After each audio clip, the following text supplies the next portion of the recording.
The first-person shooter genre is vast.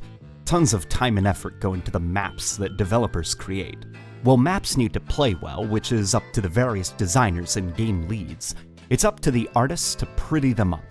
In a lot of ways, it's like creating a three-dimensional painting or drawing. The personality or the quirks of the artists tend to show in their maps through familiar tropes or little Easter eggs and joke references. Before I had Xbox Live or even internet for my computer as a kid, I would load into multiplayer maps on my PC and play them by myself, exploring them for hours. Sticking my head in corners or using snipers to see beyond the level's barriers, trying to find what secrets I could. Halo is a series I have incredibly strong memories of for the multiplayer maps because of the history I have with it. And I just thought I would take a trip down memory lane and show off some of the relationships that I have with certain maps. In the comments, I want to hear your favorite maps to explore, whether it be Halo or any game in general.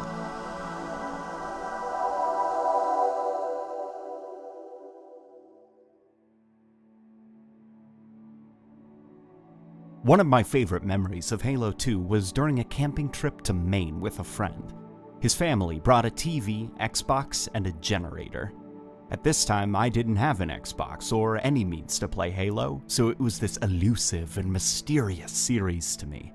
I had little to no idea what it was about other than it had really cool guns with digital ammo counters on them. There were aliens called the Covenant, and if you looked into the sky, you could see the other side of the world. The whole week-long trip, my friends wanted to do boring stuff, like go to the beach, hiking, be social, build memories. You know, boring stuff. Me? All I could think about was how bad I wanted to play Halo 2, and I was just waiting for an excuse to play it. On the way home to Virginia, we rode in the back of his dad's pretty large SUV, and it was there where I finally convinced him to set up his Xbox and TV and let me play some of that Halo goodness. My parents, who were in the front with the adults, said that we only had 20 minutes before we had to pack it up and sleep the rest of the ride home. So we agreed to play some Slayer on what looked like the planet from Star Wars Empire Strikes Back. I was a horrible Slayer partner. I was so distracted by the swamp. It was the most beautiful thing I had ever seen. In general, I think that swamps are really cool places in science fiction. Strange animal calls could be heard beyond the map's boundaries in the thick jungle. What appeared to be an alien device was floating around just out of reach. My friends said it was called a monitor, and that it was a robot that took care of Halo. This only made me more curious. I needed to discover the secrets of the map. I begged him not to kill me and just let me explore the place.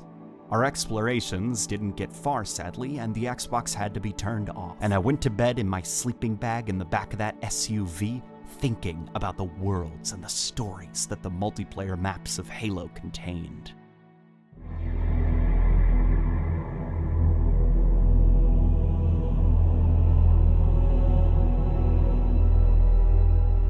In either 2008 or 2009, my mom got me an Xbox 360 and a copy of Halo 3. I didn't have Xbox Live, but I was so easily entertained that it hardly mattered. I already beat the Halo 3 campaign many times at my friend Daniel's house, who lived up the street, so I played up to Crow's Nest in the campaign and then said, that's enough of that, time to explore some maps. Sandtrap was my first deep dive into the worlds of Halo 3 multiplayer. The reason I picked it was because of the few times I convinced my irritated friend Daniel that Infection on Sandtrap and no Xbox Live would surely be a blast to play since the map had mobile bases. That makes up for the large playable space and only 2 people, right? Some of the things I noticed about the map was how the play space seemed to be an excavation site that had been quickly abandoned. Crashed UNSC and Covenant gear can be found outside, slowly being taken over by the storm. And inside the ruins, UNSC equipment was probably meant for scanning and deciphering the odd symbols and hieroglyphics that could be found. The Marines and the crew working at the site left in such a hurry that their rifles and equipment are still just lying around. Hell, they even left so recently that their equipment was still running. In the sky is a massive frigate that just hangs there, watches what's going on below, like the massive obelisks that ring the map. I noticed in theater that these obelisks seem to activate the minefield if you try to leave it, and it almost makes me wonder if maybe these obelisks are what's trapping us here. Maybe the frigate can't get too close to the site or it'll be shot down like that Fathom. All it can do is hang over the map, hopelessly watching us, but unable to send help. The sandstorm is rapidly approaching, and soon, this little pit, the ruins, the UNSC gear, and the Covenant equipment, it will all be buried. Maybe to one day be unearthed in the future, only for those explorers to become trapped by the massive obelisks.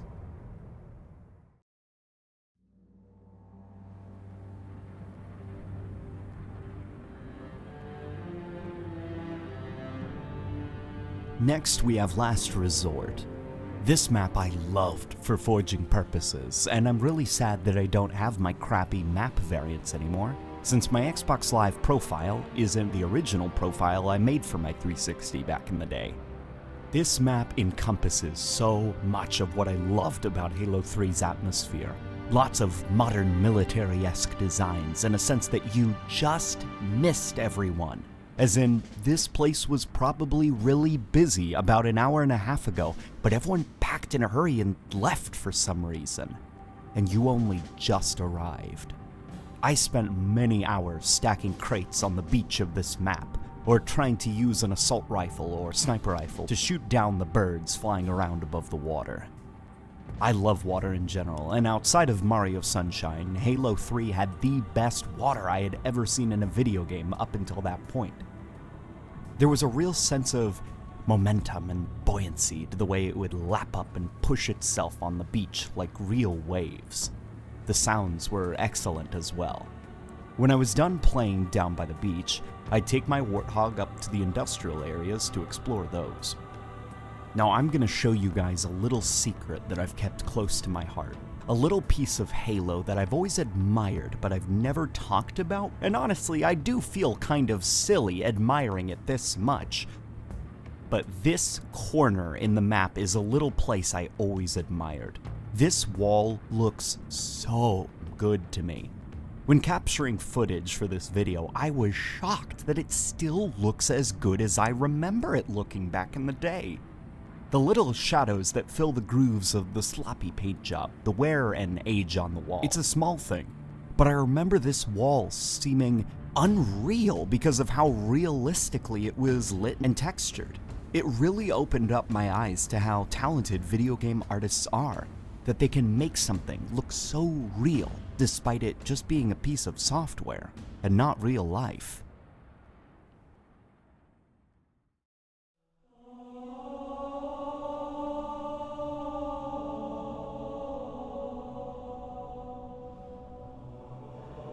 Epitaph is a digital, artistic masterpiece. I've talked in the past about my experiences with evening vigil and morning liturgy since I'm Russian Orthodox Christian. This map is my safe place in Halo 3. Sometimes to this day, I still load it up and just let it run purely because of the ambiance. I crank up the volume and let the howling winds, distant chanting, and soft hums of the energy pulses fill my room as I write scripts. The majesty of the map was intensified when I realized the context of the map. In the middle of nothing stands a massive tower that goes up for miles. 7 paths of metal are seen coming to the tower's base from the desert. The exterior of the cathedral is really not holding up well. The metal has clearly seen better days. It's sandblasted to hell, and a lot of its vigor has eroded away by centuries of sanding. Sand is even starting to enter the halls themselves. Certain Forerunner shield doors seem to be malfunctioning, and you'll notice that sand is found around these entrances, but not the entrances where the shields are active. The little grooves along the floor seem to be sending charges of energy to a plate on the ground that's projecting a massive hologram up near the ceiling. As a kid, I had no clue what to make of this. I always interpreted it as kind of like a forerunner version of a Christian icon. It was beautiful, and I loved it. When coming outside and looking beyond the vast sea of sand, you can see a massive sandstorm approaching. In my head, I always imagined that this might be the final storm that buries this beautiful place. Like the dig site in Sandtrap, soon this beautiful place will be lost to the sands of time, and only I was here to soak in its beauty before the sand finally claimed it.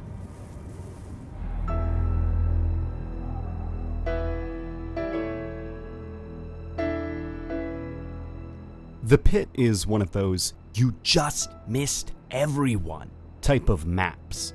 Computers are still on. Hell, security cameras are still watching your every move. People left their equipment laying around, and someone even left their sniper rifle in the washroom during the mad scramble to leave. Where is everyone? A quick look around shows what seems to be an airstrip and cargo that was being unloaded from the Pelicans. Way off in the distance is a storm that you can see. As a kid, I always assumed it was the storm from the portal at Voy, and I really liked that little detail. Nobody's gonna notice it while playing multiplayer. Nobody's gonna notice it just by exploring the map by themselves. It's so far out there in the distance. Yet the detail is still there.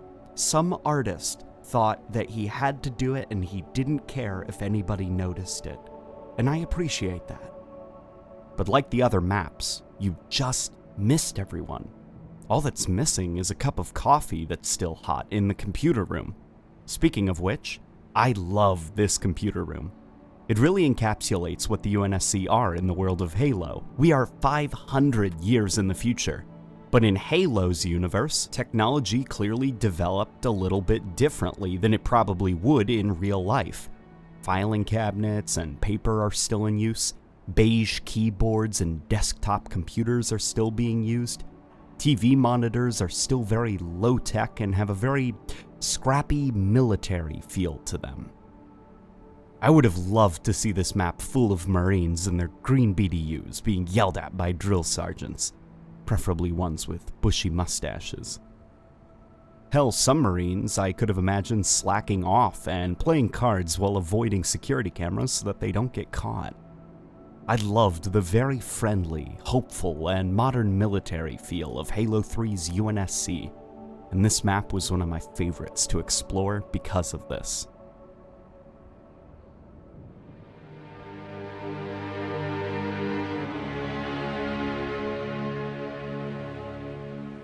What kind of a map video would this be without mentioning Forge World? I didn't have Halo Reach at launch. My mom told me to wait for payday, which was quite unreasonable of a request if you ask me, waiting about a week before I could get this fantastic new game that just released. Thankfully, Daniel up the street got Reach on the day it was released, and he invited me to play it. Before we even touched the campaign, Forge was the first thing I had to see. I remember feeling butterflies in my stomach when I saw a map called Forge World when we loaded into the Forge lobby. As the map loaded, my mind was racing. Why would they call it World? Is it a big map? Surely it won't be a world. Maybe there's NPCs, wildlife. The map finally loaded in, and I was disappointed to see that it was just a Forerunner hangar thing. This was a letdown. The Forerunner architecture looked cool, sure, but it was just a hangar. Why promise me a world when all they deliver is this metal cave? Then I tried to see if I could leave this stupid hangar, and I was shocked to find that the game didn't kill me. I was beginning to feel overwhelmed when I looked out at the vast ocean. Can I go out there? Well, I sadly had to go home since Daniel had football that night, and believe me, I was very annoyed. I only had a taste of Forge World. I rushed home and looked up as many YouTube videos on it as I could. Thankfully, my mom did eventually get me Reach a few days later, and it was even on a Friday.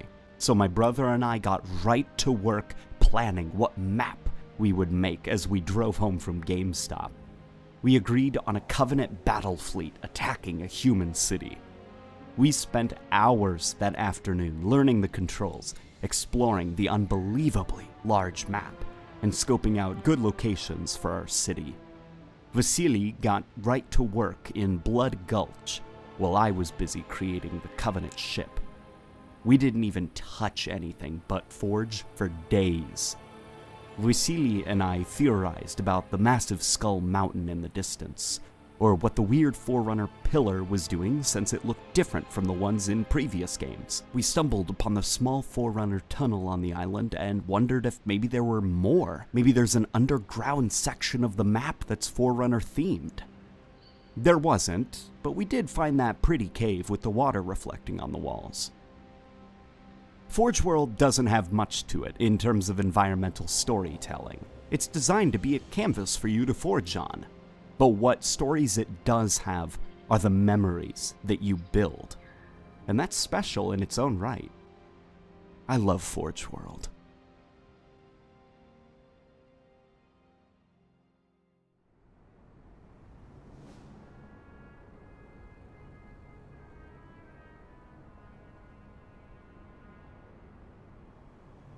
Pitfall was a remaster of the pit for Halo 4. What's super interesting about it is that Halo 3's pit has the atmosphere of being only recently abandoned. Pitfall had the feeling of being abandoned for a very long time. So long that it's finally succumbing to the elements and getting buried by a massive meteor storm. Did I mention this version takes place on another world? When looking into the sky, you can see a planet or moon being destroyed, and that must be what's causing the giant space rocks. Where before there was a calm and empty landing strip, now there's a pelican graveyard being bombarded by meteors from space. The land is littered in aircrafts that were probably trying to evacuate but got knocked out of the sky by chunks of exploding planet. One pelican even crashed into this gate over here. I was sad to see the washroom be changed into just a room, but it was nice to go into the computer room and see some smashed up monitors and exposed cables, even if the beige keyboards and the filing cabinets are no longer here.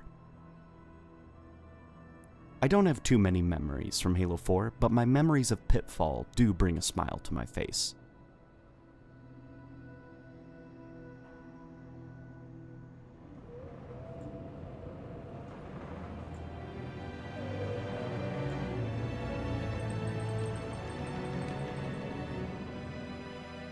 Fathom is a really cool map to explore in Halo 5. It's an underwater-themed map which interested me since BioShock almost a decade ago showed that underwater locations can be really cool in first-person games. I love the weird whale things outside of the map, or the little puddles of water that make splash sounds when you step in them. Something rather subtle but cool that I noticed was how blue spawn seems to be rather well kept together. A glance out the window shows nothing much going on, and the tech inside the station is in order. But red spawn? Red spawn is a mess. Sparks are flying out of exposed circuitry, which can't be good when mixed with water. Facilities outside seem to be succumbing to the ocean, and I almost wonder if these seemingly harmless whales are partially responsible for the absolute thrashing that red spawn's side of this facility seems to have gotten. It could, though, be general incompetence from the station's staff, seeing as red spawn in general is rusting over and clearly neglected when compared to the pretty blue spawn. It's a cool little way for the developers to differentiate the two spawns in subtle ways that not many people would stop and think about as they rush to murder each other in Slayer. But I noticed, and I think it's cool.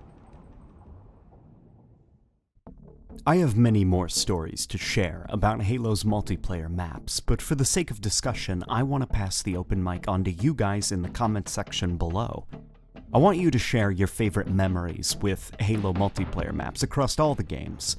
Little details that you notice that you don't really see a lot of people talking about, little things that you hold close to your heart. And because it's the end of the video, I am going to be answering a subscriber question. So Alan Jones says, Q&A. I've been thinking about this for a while, and I think that the squad-based mechanics can be a good thing if done in the right way. The major problem with Halo 5's campaign was that these mechanics actually impacted the story in a bad and messy way. What if in Infinite, the squad was made by characters that actually matter instead of boring ones? Maybe we could play with Chief, Arby, Locke, and Palmer, and ignore the other boring ones. What do you think? By the way, if you could choose 4 Halo characters to make into a squad, which would you choose? So, my response to this is actually, I don't like the squad mechanics in general. I don't think that Halo is a squad-based shooter, and I don't think it should be transformed into one, because then I'll lose interest in it. I think that Halo is at its best when you are in command of the sandbox around you, when you are clearly the most powerful entity in the game world. You've obviously got your AI that are running through their different combat loops and patterns, but you're the one thing that can enact change in the world around you. And having 3 other people who have equal capabilities of you, it just kind of devalues your importance in the sandbox, even if your AI buddies are as dumb as bricks. I don't like that in Halo 5, you constantly had 3 people glued to your hip at all times. You couldn't have any down missions where you were sneaking. You couldn't have any missions where you were lone wolfing it. You always had to have 3 people with you. And I think it just devalued the experience to kind of restrict itself to a squad shooter. Is this to say certain levels in a campaign where you are accompanied with a squad can't happen? No, not at all. What I'm saying is that we shouldn't think about Halo in terms of the squad system should return. It should become a staple of the series, because I don't want it to be a staple of the series. Halo is a lone wolf type of game, but I wouldn't mind the occasional level where there is a squad that's with you. And if I were to create my own dream team Halo squad, I would have Arbiter, Master Chief, Sergeant Johnson, and Thomas Lasky. That would be my dream team. I hope that answered your question, and as always guys, I'll see you on the next video.